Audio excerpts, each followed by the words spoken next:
menyepakati bahwa insya Allah rencananya akan dibuka pada awal bulan September. Awal bulan September. Bulan depan artinya bulan depan, ya. insya Allah. Mudah-mudahan suasana itu, karena tidak mungkin akan selalu ditutup terus. Assalamualaikum warahmatullahi wabarakatuh. Pemirsa, kaulah muda dimanapun berada, senang sekali saya Yulianti Basri bisa kembali hadir di Kita Podcast. Dan kali ini tentunya saya tidak sendirian. Saya sudah ditemani oleh Pak Kamilan. Pak Kamilan ini Kepala Dinas Perhubungan Kota Bontang. Apa kabar, Pak? Alhamdulillah baik. Sehat ya. Semangat dong, Pak. Siap.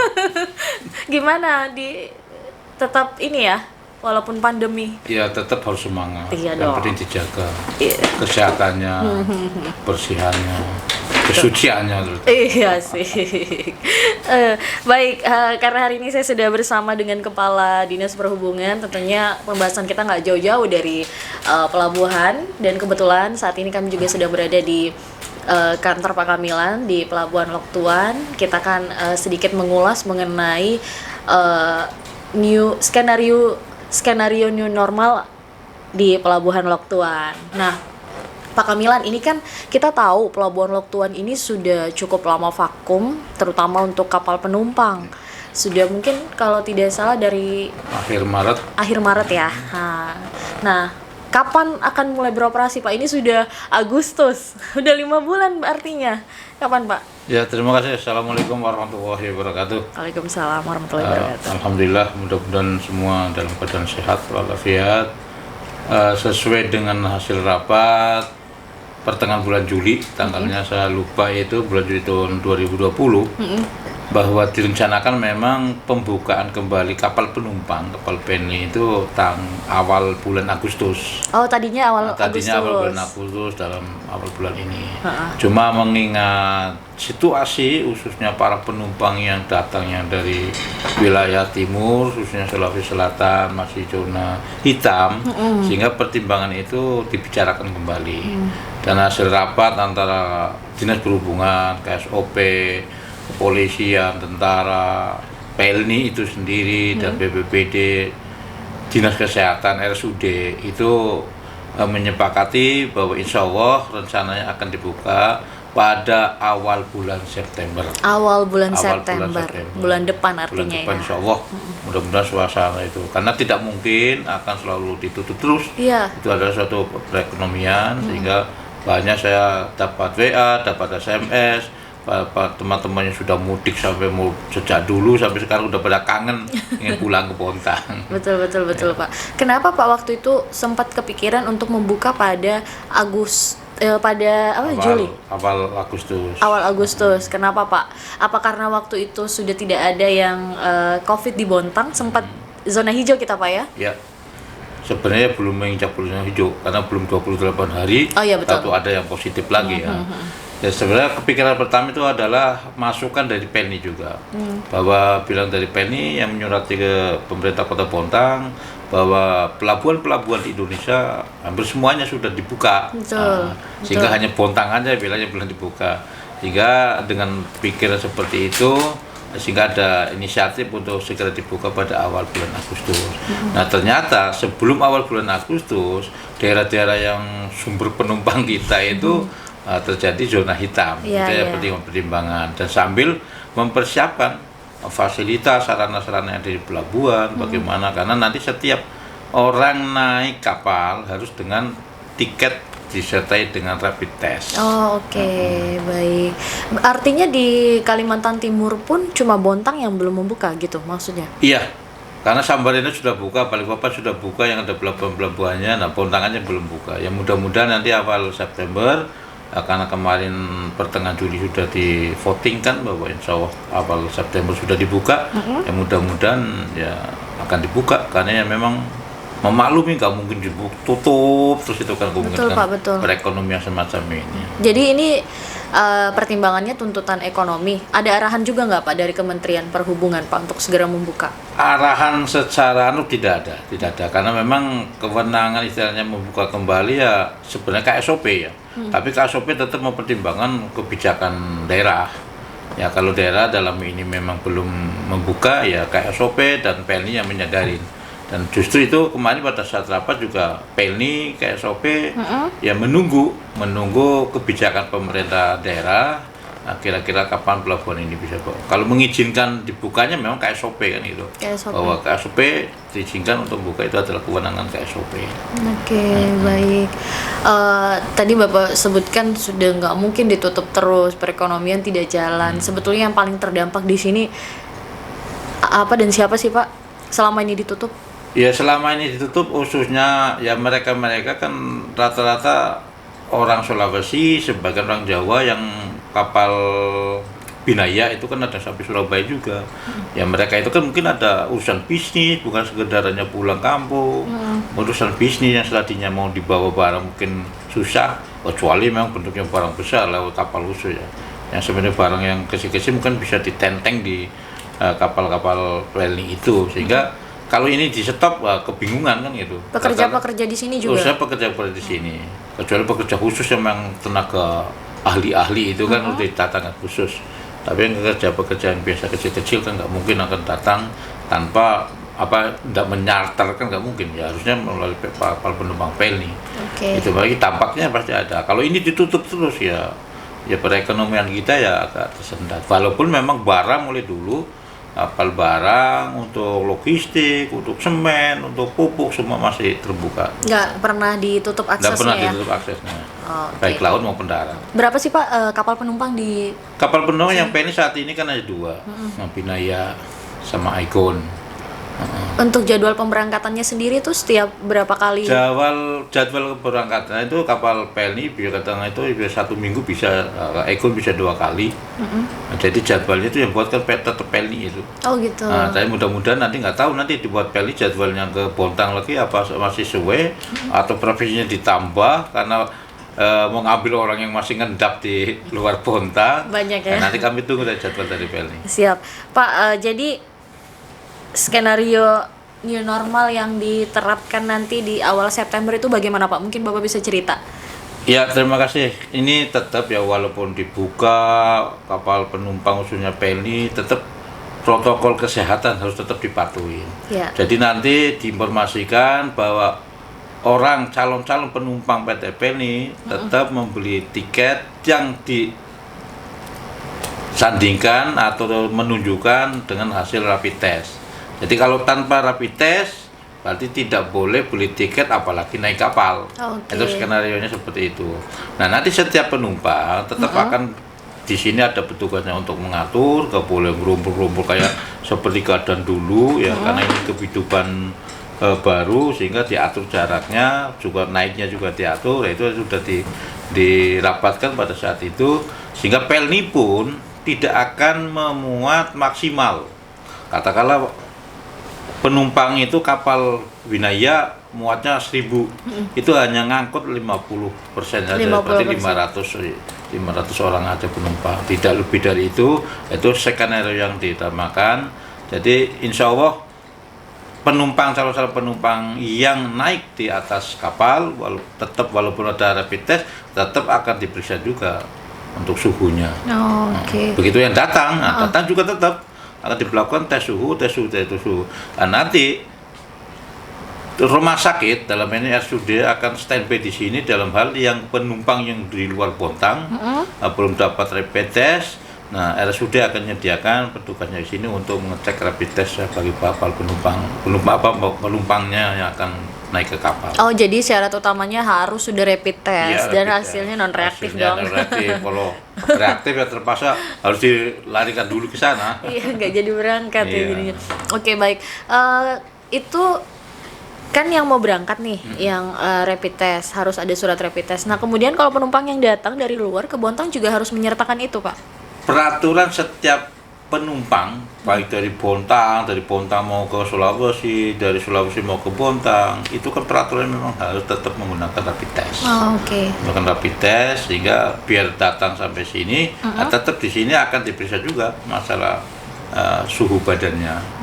Nah, walaupun rapid test, katakanlah rapid test sudah mau menjelang akhir kan gitu, atau tertular di dalam kan kita nggak tahu, atau tertular pada saat mau naik dengan penumpang atau pengantar yang lainnya bisa terjadi. Makanya penumpang tetap akan dites juga suhunya. Pak, ada ini nggak di pelabuhan nanti ada nyediain rapid test juga nggak sih Pak buat penumpang yang tidak sempat misalnya di luar sana sebelum kesini? Iya, kemarin rapat yang siap untuk sediakan di sini adalah RSUD. Petugas RSUD yang akan siap untuk merapid tes di sini bagi penumpang-penumpang yang belum sempat merapid tesnya. Oke, baik. Artinya pokoknya sebelum beli tiket rapid test dulu Rapid lah. test dulu. Jadi kalau nggak nunjukkan rapid test nggak dikasih tiket. Nggak dikasih tiket. Maka sekarang rapid test kan agak longgar, 14 hari berlaku. Sehingga kalau berangkat kurang 1 minggu, kemudian 1 minggu atau kurang 4 hari bisa rapid test dulu baru beli tiket.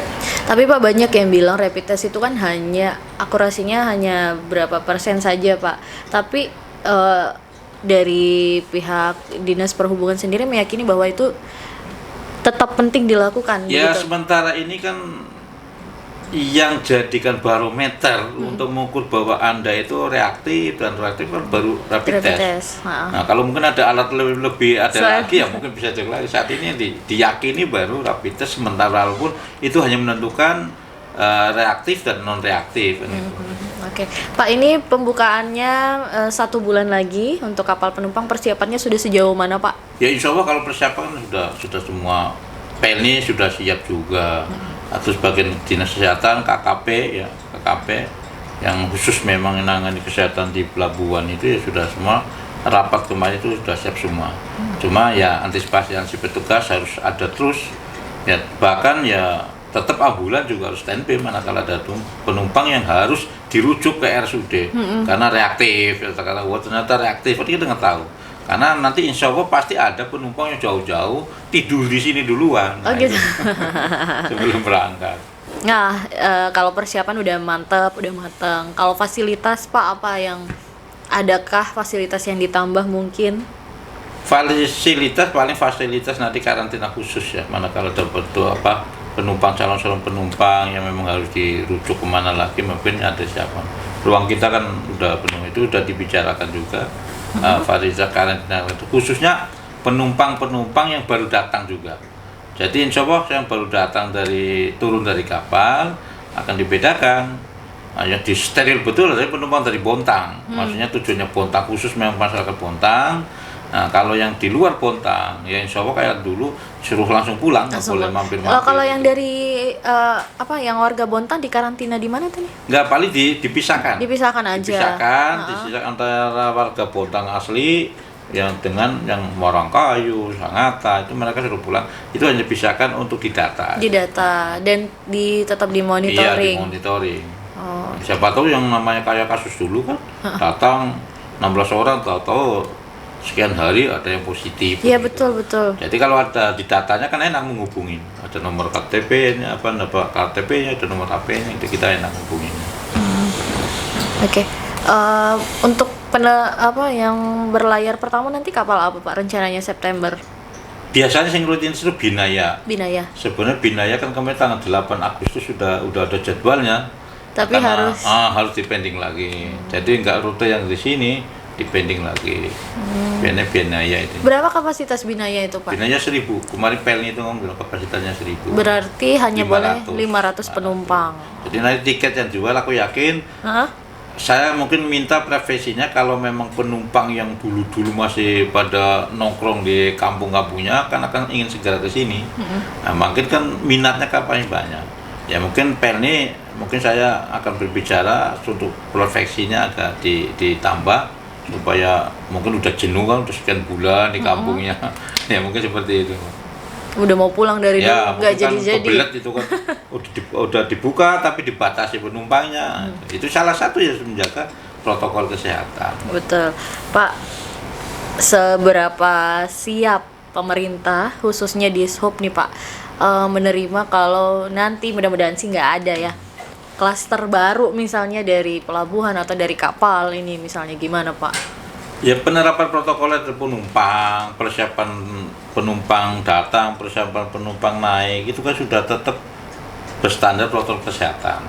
Nah, kalau udah protokol kesehatan udah diterapkan, manakala ada positif, itu memang ya kewenangannya ranahnya ada di gugus tugas itu. Maksudnya di dinas kesehatan yang akan memantau terus. Ya mudah-mudahan nggak ada lah.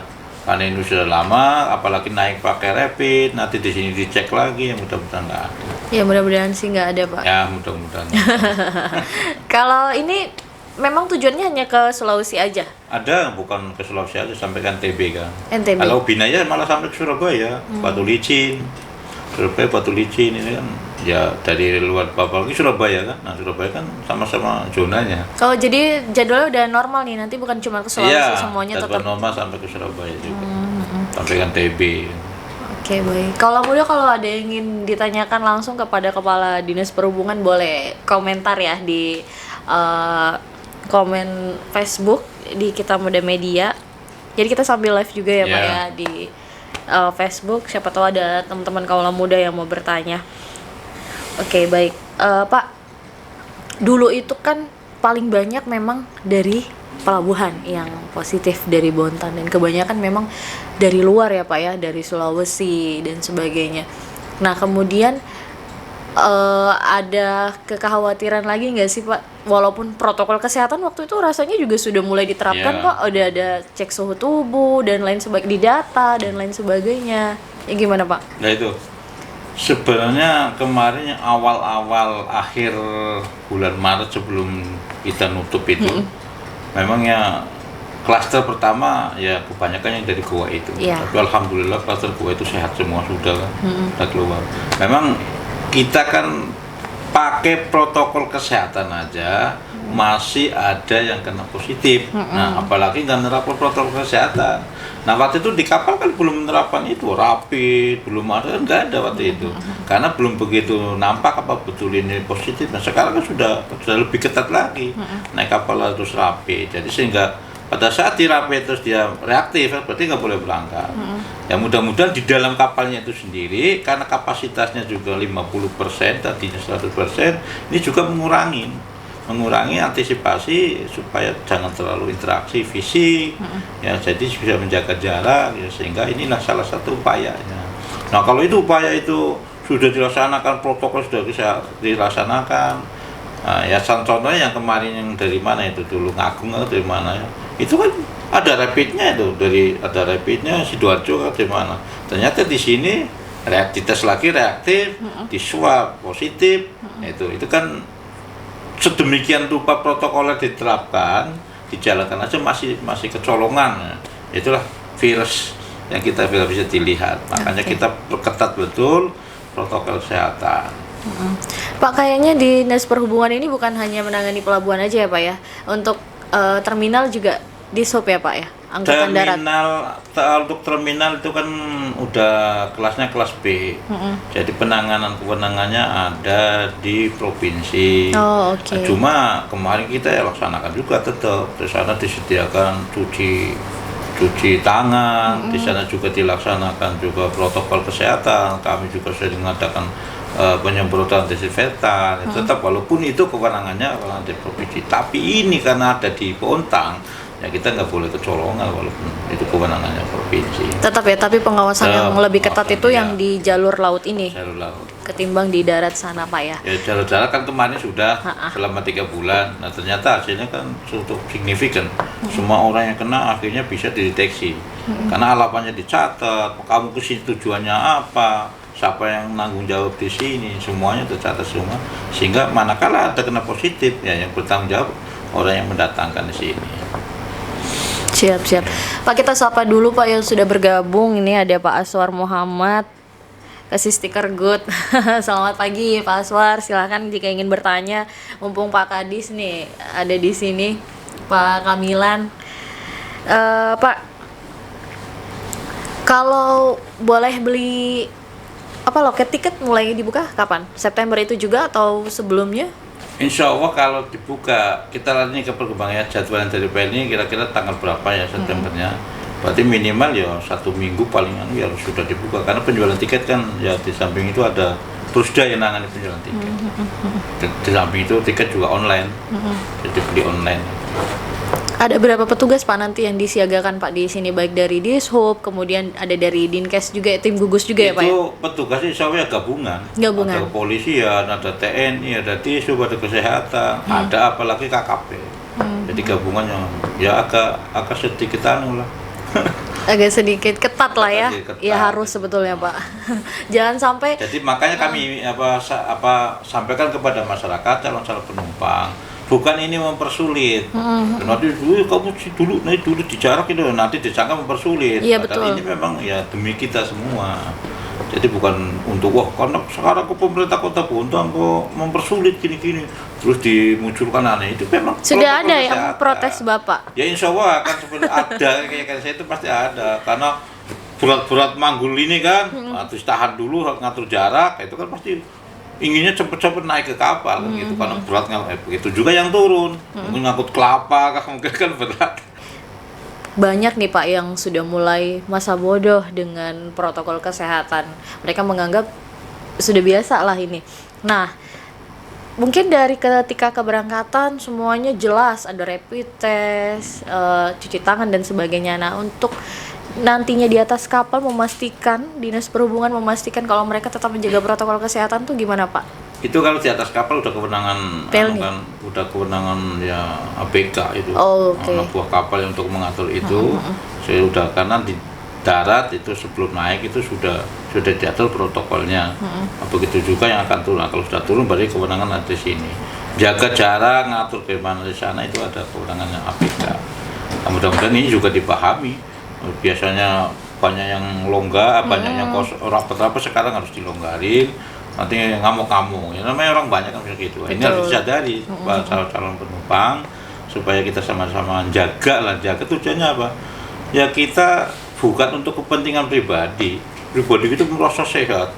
Kasihan orang yang nggak sehat, terus Anda belum tentu itu nggak orang tanpa gejala itu kan pasti ada. Nyatanya banyak orang tanpa gejala yang menularkan kepada ya seusia kita ini itu kan mudah. Sedikit aja langsung megap-megap, naik tangga sedikit langsung megap. Itu yang bahaya usia-usia seperti kita. Balik lagi ke kesadaran masing-masing ya Pak ya. Tolong sadarannya itu tetaplah didisiplinkan, kan ini untuk kepentingan masyarakat.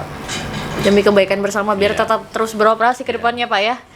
Oke. Jangan sampai nanti begitu dibuka terus ada klaster baru. Wah, kan ditutup lagi itu. Iya, semuanya jadi susah lagi, susah Pak. lagi, Betul.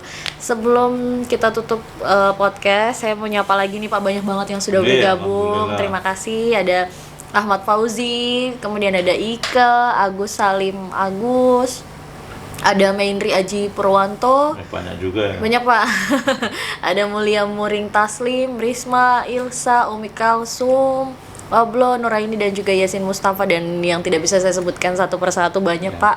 Terima kasih sebelumnya sudah bergabung di sini. Mudah-mudahan apa yang disampaikan Pak Kadis bisa kita ambil bahan informasi sisi positifnya semuanya dan tetap kesadaran Pak ya. Mudah-mudahan nanti ketika dibuka semuanya berjalan sesuai dengan apa yang diharapkan. Protokol kesehatan harus tetap jaga. Wajib pakai masker walaupun sudah rapid test non reaktif. Kalau masker itu wajib. Dan sekarang masker boleh katakan fardu ain itu. Karena untuk tim pribadi. Betul. Pak, awal September ini ada pertanyaan dari yang sudah bergabung tadi. Awal September itu tanggal berapa tepatnya? Biasanya tuh minggu-minggu pertama itu jadwal peli itu ada itu. Minggu pertama itu sudah ada. Kayak bulan Agustus kemarin kan tanggal 8. Nah, ini begitu nanti sudah sepakat dibuka, berarti kami diinformasikan pasti itu dari PENI bahwa kapal yang ke Bontang tanggal sekian pasti ada, atau kapal yang berangkat dari Bontang ke Sulawesi pasti ada. Oke. Biasanya awal-awal September minggu pertama. Minggu pertama ya, nanti ditunggu aja informasinya akan disampaikan Pak ya. Oke, baik kalau begitu Pak Kadis terima kasih banyak untuk waktunya. Sama-sama. Sehat selalu mudah-mudahan sehingga bisa terus melakukan persiapan untuk di skenario new normal di Pelabuhan Lok Tuan ini. Mudah-mudahan jangan sampai lah ada klaster baru. Ya, amin, itu doa bersama. Doa bukan hanya sekedar doa, kita harus ikhtiar juga. Iya betul. Penerapan disiplin protokol itu. Usaha bersama ya Pak ya. Ada closing statement mungkin yang mau Bapak sampaikan? Iya, terima kasih kepada para pemirsa. tolong statement kami ini mudah-mudahan sebagai bahan informasi. Nah, tolong disampaikan kepada masyarakat bahwa walaupun nanti insya Allah penumpang kapal PEN yang akan dibuka, tetap kami pesan tetap menjaga protokol kesehatan. Kita disiplinkan mulai sekarang, kebiasaan hidup baru, disiplinkan supaya kita aman semuanya. Khawatir kalau kita nggak disiplin, ada klaster itu yang tidak kami harapkan, ya akan ditutup kapal kita lagi. Oleh karena itu kami sekali lagi pesan tolong untuk diinformasikan kepada masyarakat, khususnya calon-calon pengguna penumpang kapal PENI yang mau bepergian, untuk tetap menjaga protokol kesehatan. Saya rasa itu. Terima kasih Mbak Yuli. Baik, terima kasih Pak Kadis. Intinya jangan menyepelekan protokol kesehatan, jangan sampai karena kita masa bodoh orang lain dirugikan. Oke, baik, terima kasih. Kalau muda, sampai ketemu di kita podcast selanjutnya. Saya Yulianti Basri dan kru yang bertugas pamit undur diri. Wassalamualaikum warahmatullahi wabarakatuh. Waalaikumsalam warahmatullahi wabarakatuh.